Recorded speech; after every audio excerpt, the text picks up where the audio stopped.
اللہ نے امام حسین علیہ السلام کو ایسی باعزت و عظمت بہن عطا کی کہ جب بھی میری آقا زادی زینب سلام اللہ علیہا بھائی حسین کے پاس آتی تھی، امام حسین علیہ السلام تعظیم کے لیے کھڑے ہو جاتے تھے۔ حالانکہ میری آقا زادی بھائی حسین سے چھوٹی تھی، لیکن امام حسین علیہ السلام بہن کی تعظیم کے لیے کھڑے ہو جاتے تھے۔ اور ذمہ داری سے میں یہ لفظ پڑھ رہا ہوں، لکھا ہے کتاب نے کہ جب بھی نماز کا وقت ہوتا تھا، نماز کا وقت، میری آقا زادی پہلے بھائی حسین کے چہرے کی زیارت کرتے تھے، اس کے بعد مصلی عبادت پر تشریف لے۔ اپنی آوازوں کو آزاد چھوڑی۔ محدث جزائری لکھتے ہیں مولا حسین علیہ السلام تلاوت قرآن میں مصروف تھے، میری آقا زادی تشریف لائی، امام حسین علیہ السلام قرآن ہاتھوں پہ لے کر کھڑے ہو، پھر مجھے کہنے دیجئے عظمت ہے جناب زینب کبریٰ صلوات اللہ علیہا کی کہ قرآن صامت بھی جس کی تعظیم کے لیے کھڑا ہو جائے، قرآن ناطق بھی جس کی تعظیم کے لیے کھڑا ہو جائے۔ کائنات میں ہر بہن کو بھائی سے اور ہر بھائی کو بہن سے محبت ہوتی ہے، لیکن جتنی محبت میری آقا زادی کو بھائی حسین سے تھی، شریکت الحسین، یہی وجہ تھی جب میری آقا زادی نے جوانی کی دہلیز پہ قدم رکھا اور مولا امیر المومنین علیہ السلام نے اپنی لخت جگر کا عقد پڑھا اپنے بھتیجے عبداللہ ابن جعفر طیار کے ساتھ، اس نکاح میں مولا امیر المومنین علیہ السلام نے 2 شرطیں رکھی تھی۔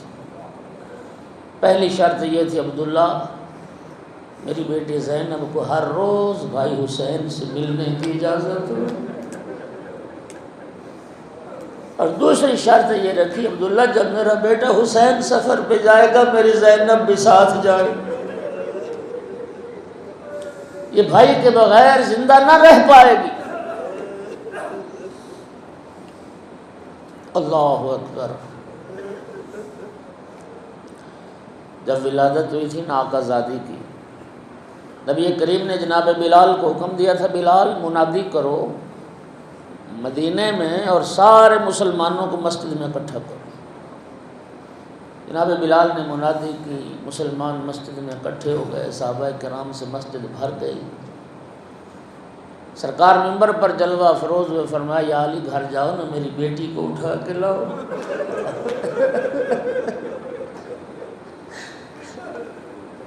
مولا امیر المومنین گھر کے بیٹی کو اٹھا کے لاؤ، رسول اللہ کے ہاتھوں پہ دیا۔ میرے محترم سامعین، لفظوں کا ذمہ دار ہوں، نبی کریم نے سارے صحابہ کرام مسلمان دیکھ رہے ہیں، سب کے سامنے بیٹی کے سر کے بوسے لیے، پیشانی کے بوسے لیے، پھر ننھے ننھے بازو پکڑ کے بیٹی کے بازوؤں میں بوسا دیا۔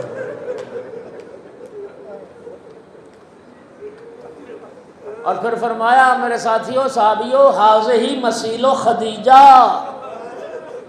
یہ میری بیٹی زینب اپنی نانی خدیجہ کی مثل ہے، جس نے زینب کا حق ادا کر دیا اس نے خدیجہ کا حق ادا کر دیا۔ اور پھر سرکار نے فرمایا او میرے ساتھیوں صحابیوں، تمہیں ایک وصیت کر کے جا رہا ہوں اور میری اس وصیت کو فراموش نہ کرنا، اور فرمایا میری اس وصیت کو غائبین تک پہنچانا، ان مسلمانوں تک میری وصیت پہنچانا جو آج مسجد میں موجود ہیں، اور فرمایا میری وصیت صرف اتنی ہے، میری زینب کا حیا کرنا، میری زینب کا احترام کرنا۔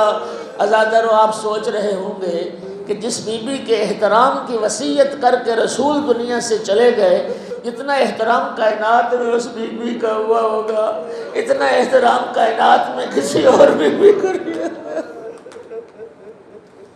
سنو کہ کتنا احترام ہوا، احترام کتنا کیا امت نے۔ سنو، جس بی بی کا نام وحی خدا کے مطابق زینب رکھا گیا، دنیا ام المصائب کے نام سے جانتی۔ جس بی بی کا نام وحی خدا کے مطابق زینب رکھا گیا، دنیا محرومۃ المسرت کے نام سے جانتی۔ جس بی بی کا نام وحی خدا کے مطابق زینب رکھا گیا، دنیا کعبۃ الرضایا کے نام سے جانتی۔ یہ لقب ہے میری آقا زادی کا، کعبۃ الرضایا۔ کعبہ تو جانتے ہیں، سارے مسلمان جس کا طواف کرتے ہیں۔ خدا کی قسم یہ کربلا میں علی کی بیٹی دکھوں کا کعبہ بن گئی تھی۔ کعبۃ الرضایا دکھوں کا کعبہ، سارے دکھ جس بی بی کا طواف کر رہے تھے، سارے مصائب جس بی بی کا طواف۔ پیغمبر نے فرمایا میری زینب کا حیا کرنا۔ مسلمانوں نے کیا حیا کیا؟ رسول زادی کے سر سے چادریں چھین لی، نبی زادیوں کے زیور چھین لی، اور پھر ہاتھوں میں رسیاں پہنا دی، قید کر کے نبی کی بیٹیوں کو کوچا بکوچا، دیار بدیار۔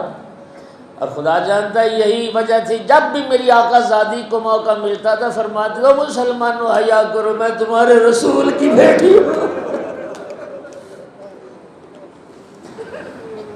کربلا سے کوفہ آ گئی علی کی بیٹی، کوفہ سے شام آ گئی علی کی بیٹی۔ یہ بزرگ علماء کی روایت ہے جو میں پڑھنے لگا ہوں۔ بازار شام آ گیا، جب دربار کی طرف قافلہ چلنے لگا، میری آقا زادی کے قدم رک گئے۔ میرے آقا سید الساجدین نے عرض کی پھوپھی اماں ظلم کی منزلیں تو طے ہو گئی، اب تھوڑا سا فاصلہ رہ گیا، پھوپھی اماں اب آپ رک کیوں گئیں؟ میری آقا زادی نے فرمایا سجاد بیٹا، 21 ماہ رمضان کی شب جب میرے بابا بستر شہادت پر تھے نا اور آخری لمحات تھے، جب مجھے بلایا نا، میں نے دیکھا کہ بابا کی پیشانی پہ پسینے کے قطرات مثل مروارید کے، اور امیر المومنین پیشانی پہ یوں ہاتھ پھیر رہے تھے۔ بابا زخمی پیشانی پہ ہاتھ کیوں پھیر رہے ہیں؟ زینب بیٹی تیرے نانا نے فرمایا جب مومن کی موت کا وقت قریب آتا ہے تو اس کی پیشانی پہ پسینے کے قطرات نمودار ہوتے ہیں۔ زینب بیٹی بس جدائی کا وقت قریب آ گیا، اپنا سر بابا کے سینے پر رکھ دیا، بابا اگر جدائی کا وقت قریب آ گیا، بابا بڑا عرصہ ہو گیا، ام ایمن نے مجھے کربلا کی کوئی بات بتائی تھی،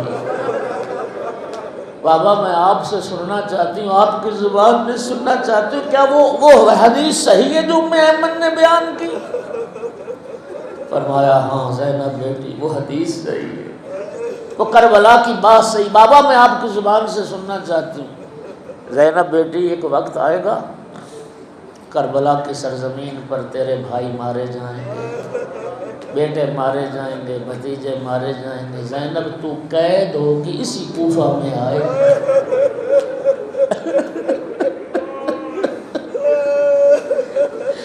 کوفہ کے بعد پھر شام کی منزلیں طے کرنا پڑے گی، شام کے بازار سے گزرنا پڑے گا، اور فرمایا زینب بیٹی پھر یزید شرابی کے دربار میں جانا پڑے گا۔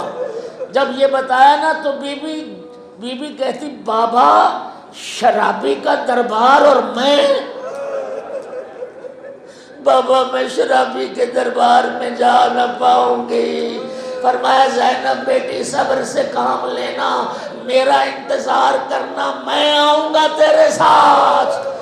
سجاد بیٹا جب تک میرا بابا نہیں آئے گا میں دربار کی طرف نہیں چلوں گی۔ ایک مرتبہ ایک طرف رخ کیا، السلام علیکہ یا ابتا، سجاد بیٹا چلو میرا بابا علی آ گیا۔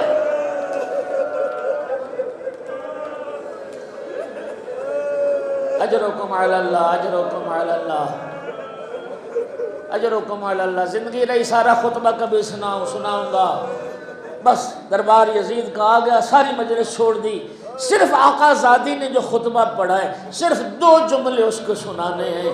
یزید ملعون کو خدید درد ہے میری آقا زادی کا، اس سے بڑا درد کوئی نہیں۔ سنیے بی بی نے جو اپنا درد خود بیان کیا، میری آقا زادی نے فرمایا امن العدل یبن الطلقا، تخدیروں کا حرائرہ کا و اماق و سوقوں کا بنات رسول اللہ سبایا، وہ ہمارے آزاد کردہ لوگوں کی اولاد، بتا کیا تیرا یہی عدل ہے؟ تیری کنیزیں پردے میں بیٹھے، رسول کی بیٹیاں ننگے سر درباروں بازار میں لائی جائے۔ اور اگلا درد بھرا جملہ سنو گے، وَلَئِن جَرَّتْ عَلَيَّ الدَّوَاهِي مُخَاطِبَتَكَ۔ ازادارو بی بی کے اس جملے سے میں یہ سمجھا ہوں، خدا کی قسم میری آقا زادی کو بھائیوں کی شہادت کا اتنا دکھ نہیں تھا، بھتیجوں کی شہادت کا اتنا صدمہ نہیں تھا، بیٹوں کے قتل ہو جانے کا بھی اتنا دکھ نہیں تھا۔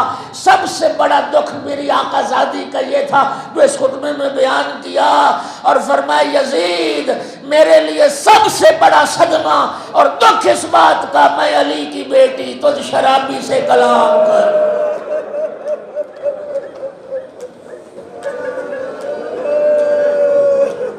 الا لعنت اللہ علی القوم الظالمین وسيعلم الذین ظلموا أي منقلب ينقلبون۔